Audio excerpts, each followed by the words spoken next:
Texas cops were in charge of dealing with a music festival, Chilifest as it's called, and apparently during this event there was an underage student who was caught drinking, all right? So there was a cell phone video of the incident which was recorded over the weekend at the Chilifest Country Music Festival near Texas A&M. Interesting, if underage drinking happens at like a rap concert, oh, these are all thugs and crazy people. Yeah. But it's a country concert or country festival. It's like, oh, these young kids. Anyway, it shows the unidentified college student react in shock and relief after her rock beats an officer's scissors. So they played a rock-paper-scissors game, and the officers basically told her, if you win, we'll let you go. We won't give you a citation for the underage drinking. We have video evidence of it. Take a look. 2, 3, go.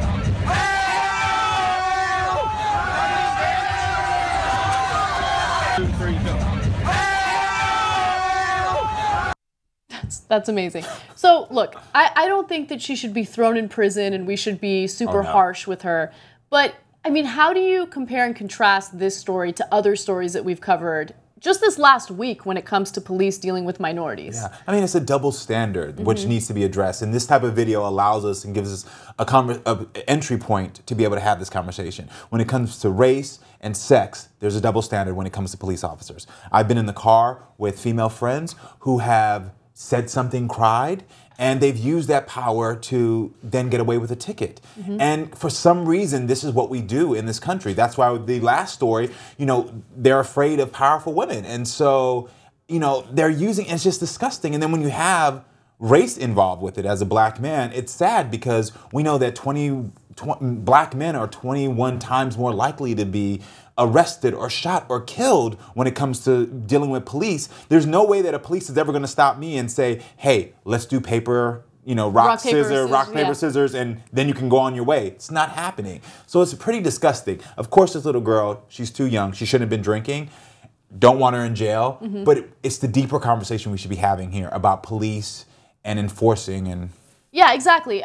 What kind of policies do you implement when it comes to dealing with different groups of people? Yeah. That's the question that everyone should be asking themselves and of the police officials in this story. So look, I don't know who these cops are. I don't know how they've treated minorities. So I feel like it's unfair to make generalizations about them.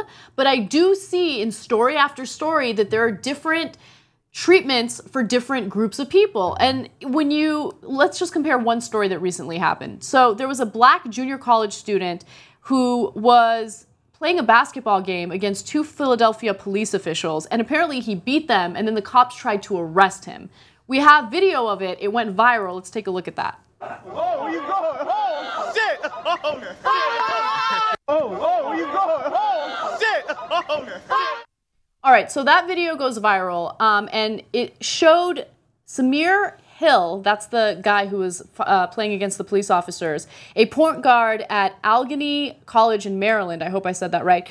He was driving quickly past one officer, and that actually caused him to fall down, and he said the pair came back 2 days later and detained him for nearly 2 hours before letting him go without charge. So you have 2 stories where 2 people are playing games with cops. In one story, you have a cute white girl who gets away with underage drinking. In another story, you have a black kid who's playing a basketball game against cops, and he gets punished for it because he wins. Yeah. It's amazing. It's disgusting. There needs to be police reform, and that's the biggest thing. Because until that happens, we're going to have these same disgusting situations happening over and over again. And people need to start being really real about what's happening. You know, you got to have these conversations when you're at work, when you're at the grocery store with your family members, because until we start having these real conversations and saying, hey, these double standards are happening, they should not be happening, and complain about them, go to your elected city officials, we're going to see this happening over and over again.